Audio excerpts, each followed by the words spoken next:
Hello, dear friends. It's Dr. Sarah. I hope that you're doing well. If you're watching this in real time, right now we are approaching the end of the month of February. It's a month that's associated with heart health. And this is for two very good reasons, and they actually have both to do with medicine. So let me explain. The first and most obvious reason that February is associated with the heart is Valentine's Day.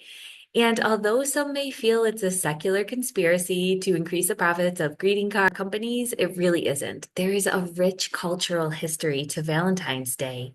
And as a result, it is a global celebration of celebrating the nourishing and nurturing connections that we have with loved ones and people that we care about. So, although this isn't technically the reason why healthcare providers focus so much on cardiovascular care in February, it is connected to the wellness of our beloved organ. And this is because thriving relationships have actually been associated with better cardiovascular outcomes and more effective functioning hearts. Now, if that wasn't enough, there's another reason why we focus so much on heart health in February. And that's because in 1963, President Lyndon B. Johnson actually designated February as American Heart Month. Now, unfortunately, even though this national decree was to bring more attention on how to optimize our hearts so that we could live more thriving lives, our results have been pretty pitiful globally, actually, because cardiovascular disease is still the number one killer for both men and women. In fact, this translates to one person being killed by cardiovascular disease every 33 seconds. So what I hope to do in today's video blog is to just highlight some resources for you on an integrative approach to heart health, because obviously what we're doing in conventional care is not working very well. We need a new approach. And as always, all of the resources and links that I discuss will be either within the actual accompanying blog to this video or in the resource section at the end of the blog. So let's go ahead and get started. The first thing I want to focus on are resources surrounding the power of relationships to our heart. Now, in the introduction, I touched upon how thriving relationships actually are good for our heart. Now, not only has current research found evidence for better outcomes with healthier relationships, we also have evidence that perceived isolation is the number one risk factor for cardiovascular disease.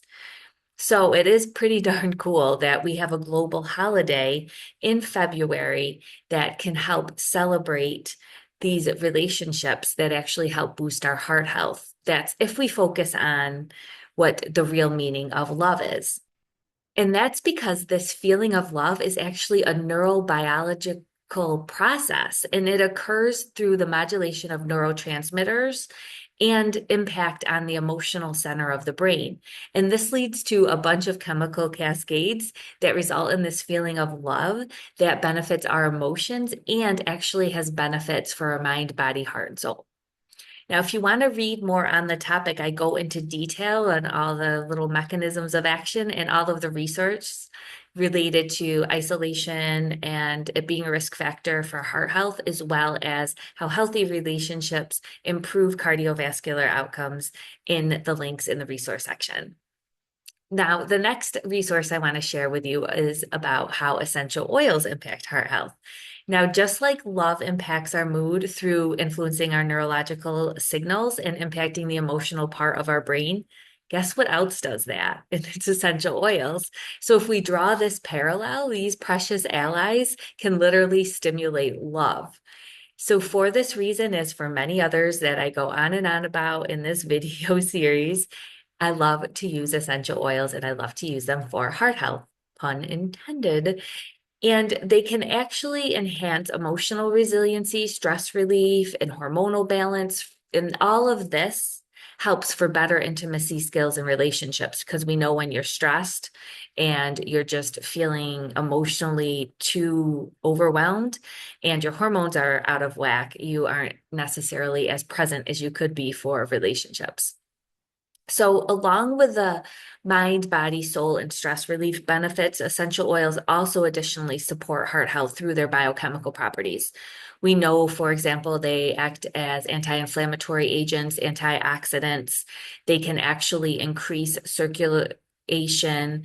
They can help with boosting the immune response, and they modulate those neurotransmitters and hormones. And all of this impacts the cardiovascular system, as well as make sure that the lining of the heart and that endothelial lining is nice and elastic and not getting too bombarded with toxins and triggers. And that's a other whole story, but essential oils help us in a biochemical way to support heart health.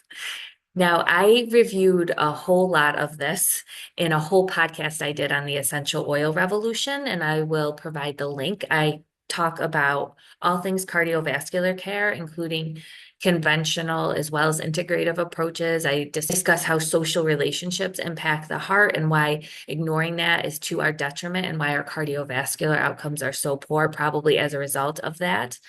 I talk about how essential oils address unrecognized triggers of cardiac issues, how they modulate various heart disease risk factors, and how they balance the mind body heart connection as well. And then I discuss some of my favorite single essential oils that I use for heart health.